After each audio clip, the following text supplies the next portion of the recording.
नमस्ते बच्चों, the Harish academy में आपका स्वागत है। तो बच्चों, कल हमने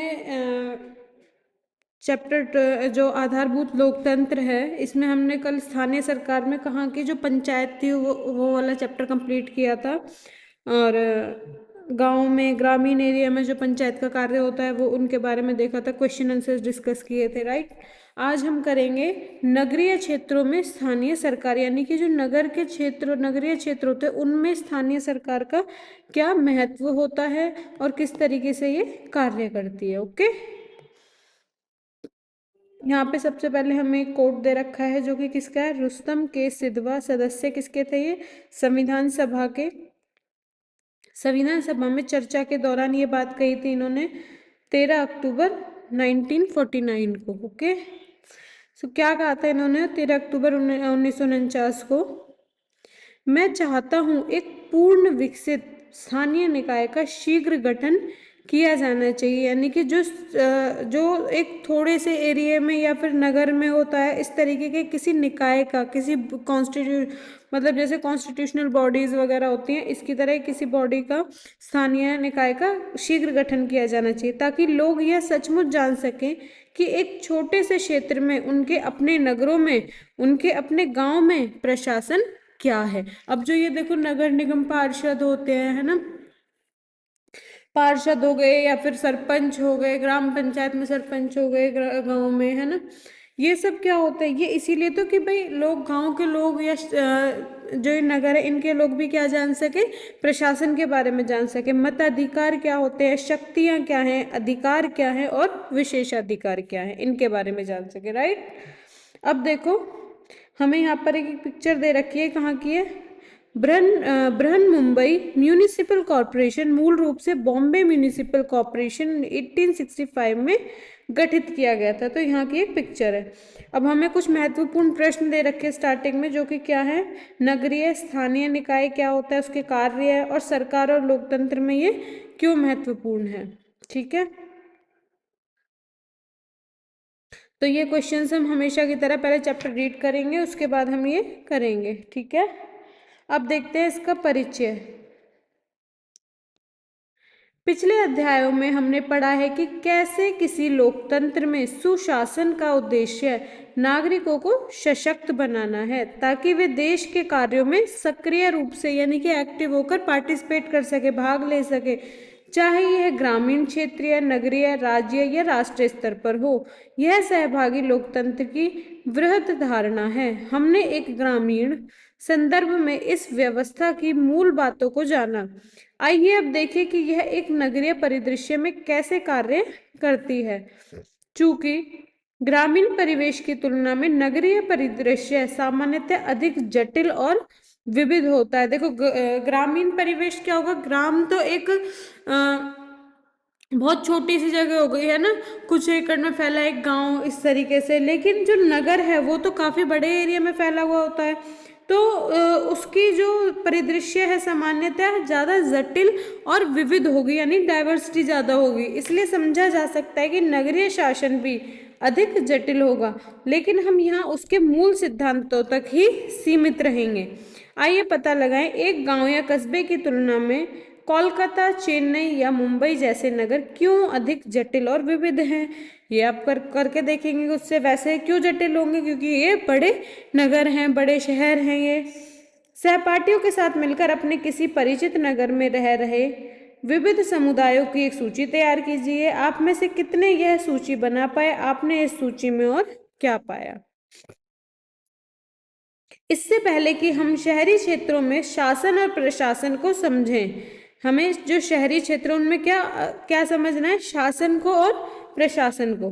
स्थानीय से राष्ट्रीय स्तर तक भारतीय शासन प्रणाली पर एक व्यापक दृष्टि डालना सहायक होगा, जैसा कि पृष्ठ 175 के चित्र 12.2 में पिरामिड के रूप में दर्शाया गया है। ये देखो, है ना, ये रहा ये चित्र, इसमें हमें ये पिरामिड बना के दे रखा है, इसमें हमें दर्शा रखा है क्या, भारतीय शासन प्रणाली किस तरीके से काम करती है और स्थानीय से राष्ट्रीय स्तर तक क्या है। इस पिरामिड का आधार स्थानीय स्तर है, यानी जो आधार बेस होता है हमारा वो सबसे नीचे है ना, तो वो क्या है, स्थानीय स्तर जो जनता के निकट है, जबकि शीर्ष पर संघीय सरकार है, जो संघ की सरकार होती है। इस पिरामिड में बाईं ओर वर्णित ग्रामीण स्थानीय शासन के बारे में हम अध्याय 11 में पढ़ चुके हैं। अब इस अध्याय में हम पिरामिड के दाईं ओर दर्शाए गए नगरीय, यानी कि पहले हमने जो इससे पहले चैप्टर में पढ़ा था वो ग्रामीण स्थानीय शासन था, अब हम पढ़ेंगे नगरीय स्थानीय शासन के बारे में। ठीक है, अब देख लेते हैं एक बार इसे। यहाँ पे देखो, ये हमें जो चित्र दे रखा है इसमें ग्राम सभा, फिर ग्राम पंचायत, पंचायत समिति है ना, यहाँ पर कौन वोट डालेंगे, वार्ड के लोग। यहाँ वार्ड समिति आ जाती है, पंचायत समिति, और जिला पंचायत में नगर निगम या नगर पार्षद हो गई। ग्रामीण पंचायती राज संस्थाएं यानी नगरीय स्थानीय निकाय। स्वशासन के लिए स्थानीय सरकार, राज्य सरकार, और सबसे ऊपर क्या है, राष्ट्रीय स्तर पर संघ सरकार। ठीक है, ये जो स्थानीय सरकार से ये इनके पार्ट है किसके, स्थानीय सरकार के। ऊपर दिए गए चित्र 12.2 में आप पंचायती राज व्यवस्था और शहरी स्थानीय सरकार के बीच क्या समानताएं और विभिन्नताएं पाते हैं। ठीक है, ये भी आप खुद से, ये आप खुद से करके देखेंगे बच्चों। अब देखो नगरीय स्थानीय निकाय क्या होता है। नगरीय स्थानीय निकाय, नगरीय क्षेत्रों में स्थानीय सरकार की संरचनाओं को नगरीय स्थानीय निकाय कहा जाता है। किसे नगरीय स्थानीय निकाय किसे कहा जाता है, जो नगरीय क्षेत्रों में सरकार होती है ना, उन्हें कहा जाता है। इसका अर्थ है कि ये शीर्ष प्राधिकरण के अंतर्गत कार्य नहीं करते हैं। इन स्थानीय समुदायों को अपने क्षेत्रों के प्रबंधन या अपने सामने उपस्थित मुद्दों या समस्याओं का हल ढूंढने की स्वायत्तता रहती है। यह एक क्षेत्र में रह रहे नागरिकों के साथ आने और उनके लिए सर्वोत्तम क्या है इस पर निर्णय लेने का एक तंत्र है। ये अपने जो अपने एरिया के जो, यानी कि अपने शहर के जो नागरिक होंगे उनके बारे में कि भाई ये सुविधा मिलनी चाहिए हमारे नगरवासियों को, या फिर इस तरीके की सर्व उनके लिए क्या चीज़ अच्छी है, इस तरीके के निर्णय कौन लेगा, यही लेंगे। ठीक है, नगरों एवं कस्बों को छोटी छोटी इकाइयों में विभाजित किया जाता है जिन्हें वार्ड कहते हैं, यानी कि जैसे कि एक बड़ा शहर है ना। बतौर एग्जाम्पल हम बल्लभगढ़ को ही मान लेते हैं। ठीक है, बल्लभगढ़ एक तहसील है, तो इसमें बहुत सारे क्या है, वार्ड आ जाते हैं, जैसे कि वार्ड 24, 25, 26, यानी कि जो एरिया वाइज उन्हें क्या बांट दिया गया है वार्ड के रूप में, उन्हें नाम दे दिया गया क्या, वार्ड। वार्ड समितियां स्वास्थ्य शिविरों के आयोजन, एकल उपयोग वाले प्लास्टिक के विरोध अभियान कि प्लास्टिक का उपयोग नहीं करना है, ठीक है, जैसी गतिविधियों में सहायता करती हैं। ये हर उस विषय पर दृष्टि रखती हैं जिसमें समस्या आ सकती है, जैसे कि जल रिसाव, नाली का जमा होना, किसी सड़क का टूट जाना, और इन जैसी सभी समस्याओं के बारे में वे अधिकारियों को अवगत कराती हैं। हालांकि वार्डों की निश्चित कार्यप्रणाली अलग अलग राज्यों में भिन्न भिन्न, यानी कि अलग अलग है, जो उनके द्वारा बनाए गए नियमों पर निर्भर करती है। ये देखो यहाँ पर ये शिविर की फोटो है, ये देखो यहाँ पे कूड़ा कचरा भरा पड़ा है, इसको हटाया जा रहा है, ये सड़क टूट रही है यहाँ पे, ये उद्यान को साफ किया जा रहा है इधर। ठीक है, तो इस तरीके का काम कौन करता है, जो वार्ड पार्षद होते हैं। अभी कुछ टाइम पहले हुए भी थे ना इलेक्शंस, पहले जो हमारे पहले लोकसभा के हुए थे, फिर हमारे विधायक के, एमएलए के हुए थे, फिर एमपी के। ठीक है, इस तरीके से फिर पार्षद के हुए। तो ये इनका मतलब जो, हाँ, वहाँ के जो, वहाँ के अपने एरिया की जो देख रेख करते हैं, ये उन चुनने का एक तरीका होता है कि वोट डाल के हम अपने जो वहाँ का पार्षद होगा उसे चुनते हैं, वही हमारे वार्ड पार्षद कहलाता है। ठीक है, कुल मिलाकर नगरीय एवं स्थानीय निकायों पर कार्यों की एक लंबी सूची की जिम्मेदारी है, जैसे आधारभूत ढांचे की देखभाल पर ध्यान देना। आधारभूत ढांचा क्या होता है, इंफ्रास्ट्रक्चर, यानी कि जैसे सड़क निर्माण करना, कोई सड़क टूट फूट गई है वो देखना, या फिर तुम्हारे जो एरिया है वहाँ पर गंदगी ना हो, कूड़ा करकट ना फैले। ठीक है, कब्रगृहों का रखरखाव, अपशिष्ट संग्रहण और निपटान, सरकारी योजनाओं के कार्यान्वयन पर ध्यान रखना कि सरकार ने क्या क्या स्कीम चला रखी है, स्थानीय कर और अर्थदंड प्राप्त करना आदि। क्षेत्र के आर्थिक और सामाजिक विकास के नियोजन में भी इनकी कुछ भूमिका होती है। हालांकि इन निकायों को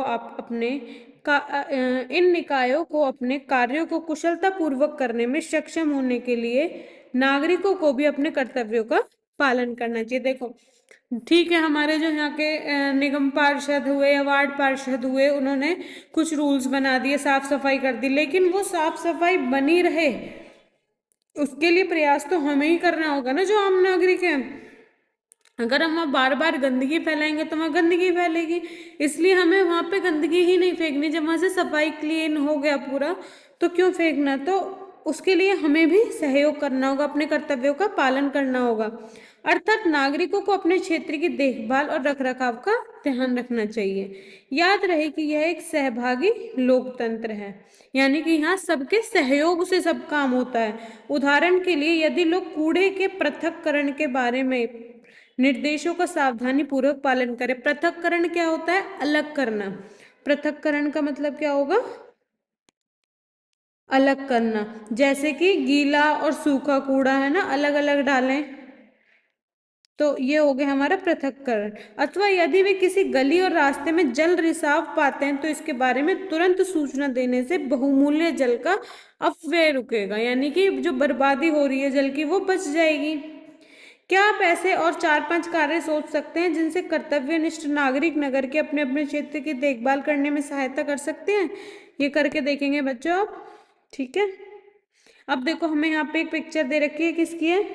corporation of Chennai, Madras corporation की है ये। 19 सितंबर 1688 में स्थापित मद्रास कॉरपोरेशन अब ग्रेटर चेन्नई को, पहले ये मद्रास कॉरपोरेशन के नाम से जाना जाता था, अब ग्रेटर चेन्नई कॉरपोरेशन के नाम से, भारत में सबसे प्राचीन नगर निगम संस्था है। ईस्ट इंडिया कंपनी ने इसके 1 वर्ष पहले एक चार्टर जारी कर फोर्ट सेंट जॉर्ज नगर तथा उससे 16 किलोमीटर के भीतर के सभी क्षेत्र को एक कॉरपोरेशन में गठित किया, यानी कि एक तरह से हम मान लेते हैं कि एक ही वार्ड में उन सबको उन्होंने संगठित कर लिया।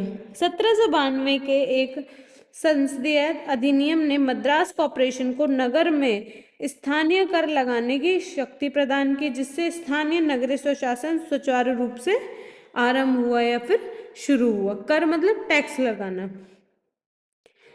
इंदौर नगर निगम के अंतर्गत सेवाएं, ये देखो, संपत्ति कर, जल शुल्क, सूखा कूड़ा प्रबंधन, यहाँ इनके लिए भी हमें पैसे देने पड़ते हैं। व्यवसाय विज्ञापन, व्यापार लाइसेंस लेना, सीआरएम विवाह प्रमाण पत्र, सीआरएम अग्निशमक सेवाएं, विभिन्न लाइसेंस, जल टैंकर मलबा हटाना, पेड़ की कटाई और ढलाई, सीआरएम शिकायतें, जल टैंकर, सेप्टिक टैंकर, सभागार जिसमें मीटिंग वगैरह कॉन्फ्रेंसेस होती हैं, अंत्येष्टि क्रिया, यानी कि जब हम किसी को किसी जैसे कि वाहन में लेके जाते हैं ना अंत्येष्टि क्रिया के लिए, अंत्येष्टि मतलब किसी को अंतिम संस्कार करने के लिए, जल शौचालय, ambulance. CRM citizen relationship management and नागरिक संबंध प्रबंधन, ये इंदौर में ये सेवाएं चली हुई हैं इंदौर नगर निगम के अंतर्गत, ठीक है। आइए विचार करें, पिछले 7 वर्षों से लगातार मध्य प्रदेश के इंदौर को सरकारी स्वच्छ सर्वेक्षण योजना के अंतर्गत भारत के सर्वाधिक स्वच्छ नगर का पुरस्कार प्रदान किया गया। आपको पता ही होगा ये तो कि जो फर्स्ट प्राइज मिलता आ रहा है कई सालों से साफ सफाई या फिर स्वच्छ सर्वेक्षण के रूप में, तो वो इंदौर को मिलता आ रहा है, मध्य प्रदेश का शहर है। इस उपलब्धि में इंदौर के नागरिकों की क्या भूमिका रही होगी, है ना। जैसे कि वहाँ के लोग, पता है क्या, जैसे गाड़ी होती है ना, गाड़ी में या कैब होगी उसमें एक छोटा सा डस्टबिन रखते हैं कि भाई आप गाड़ी में या बाहर कुछ भी ना फेंको, वहीं उसी डस्टबिन में डाल दो। तो इस तरीके के छोटे छोटे कार्य उन्होंने ऐसे कर रखे हैं। लेकिन वहाँ भी क्या, लोग जो वहाँ के नागरिक है वो भी तो अपना कर्तव्य निभा रहे हैं, तभी तो वहाँ पर साफ सफाई है। तो उसी तरीके से ये एक सहभागिता होती है कि हम सब मिलकर करें काम। जैसा कि हम पाते हैं चेन्नई और इंदौर में नगर निगम नगरीय निकायों के शीर्ष पर हैं। 10 लाख से अधिक की जनसंख्या वाले नगरों में ही सर्वोच्च निकाय के रूप में नगर निगम होते हैं, यानी कि जहाँ पर 10 लाख से ज्यादा की जनसंख्या होती है वहां पर नगर निगम होते हैं, जिन्हें महानगर निगम भी कहा जाता है। 1 से 10 लाख के बीच जनसंख्या वाले नगरों में सर्वोच्च निकाय नगर पालिका होती है, जिन्हें म्यूनिसिपल काउंसिल भी कहा जाता है। 1 लाख से कम जनसंख्या वाले नगरों और कस्बों में नगर पंचायत होती है। आइए पता लगाएं, अपने और पड़ोसी राज्यों के कुछ नगरों का चयन कीजिए। इनमें वह नगर लिए जा सकते हैं जिसमें आप रहते हैं या जो आपके कस्बे या गांव के निकट हैं। आप कैसे पता करेंगे कि इनमें कहाँ कहाँ नगर पंचायत है, नगर पालिका अथवा नगर निगम है? उन नगरों के नाम और नगरीय निकाय की एक प्रकार की सूची तैयार कीजिए। नगरीय स्थानीय निकाय अपनी गतिविधियों के लिए संसाधन किस प्रकार जुटाते हैं? जैसे कि पृष्ठ 178 के चित्र 12.4 में हमने इंदौर नगर निगम द्वारा जो सेवाएं दी जा रही हैं उनके चित्रों को भी देखा और उन्हें ध्यानपूर्वक दोबारा से देखिए, क्या उनमें कुछ सेवाएं भुगतान आधारित हैं? एक बार देख लेते, बिल्कुल हैं। देखो यहाँ पे संपत्ति कर, जल शुल्क, ये क्या है हमारे, इन्हें भुगतान करना पड़ रहा है ना। अब देखो यहाँ पर हमें एक स्टोरीज दी हुई है छोटी सी। समीर कहता है, नमस्कार, मैंने आपको इससे पहले यहाँ नहीं देखा, क्या आप इस गांव में नई आई हैं? अनीता कहती है, नमस्कार, हाँ मैं अपने दादा दादी से मिलने आई हूँ जो यहाँ रहते हैं। मैं नगर से हूँ, वह यहाँ से बहुत भिन्न है। समीर कहता है, अच्छा सचमुच, नगर कैसा होता है? अनीता फिर उसे बताती है कि जी नगर व्यस्त और भीड़ भाड़ वाला होता है, जहाँ हर जगह ऊंचे भवन मिलते हैं, बहुत सारे लोग हर समय इधर उधर आते जाते रहते हैं। वह यहाँ के शांत वातावरण की तुलना में कोलाहल से भरा होता है, यानी कि जो नगरों में है शोर शराबा बहुत अधिक होता है और यहाँ गांव में शांति। इसके साथ ही वहाँ लोग अधिक आत्मनिर्भर होते हैं, यानी कि अपना काम खुद करना है, फिर अपने ऊपर डिपेंड केवल। वे प्राय अपने पड़ोसियों के बारे में भी नहीं जानते। समीर कहता है, अच्छा यहाँ तो प्रत्येक व्यक्ति एक दूसरे को जानता है और सहायता के लिए हमेशा तत्पर यानी तैयार रहते हैं। हम मिलजुल कर खेतों में काम करते हैं, साथ में त्योहार मनाते हैं और सामूहिक निर्णय भी लेते हैं।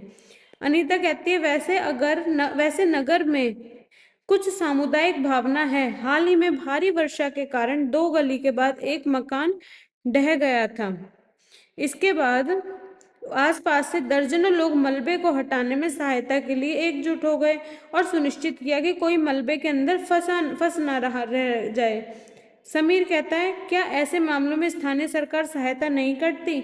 अनीता कहती है, हाँ करती है। वास्तव में हमारे यहाँ स्थानीय निकाय और निर्वाचित प्रतिनिधि कौन होते हैं? जिन्हें हम वोट देकर, है ना, पार्षद चुनते हैं या वहाँ के प्रतिनिधि के उसकी जो वहाँ का जो एक तरह से नागरिक जो सभी निर्णय लेता है चुनते हैं, है ना, ब्लॉक समिति में या फिर ग्राम पंचायत में, उन्हें जो हमारा और हमारे हितों का प्रतिनिधित्व करता है।